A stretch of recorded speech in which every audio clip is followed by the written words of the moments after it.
ضلع کلکٹر نظام آباد مسٹر نارائن ریڈی نے پریس ریلیز جاری کرتے ہوئے بتایا کہ کرونا وائرس کا گاندھی ہاسپٹل حیدرآباد میں علاج ہونے کے بعد 4 مریض جو مکمل صحت یاب ہو گئے ان کو آج گھروں کو روانہ کر دیا گیا۔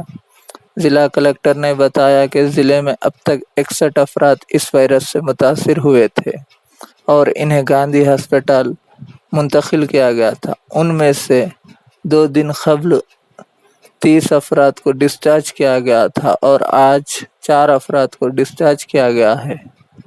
جملہ 61 افراد میں سے 34 افراد کو ڈسچارج کیا گیا ہے۔ ہم ان افراد کا خیر مقدم کرتے ہیں جو اس وائرس سے صحت یاب ہوئے ہیں۔ بھروسہ آسرا اسکیم کے تحت ان افراد کو مدد کرنے کا ضلع کلکٹر نے تیقن دیا۔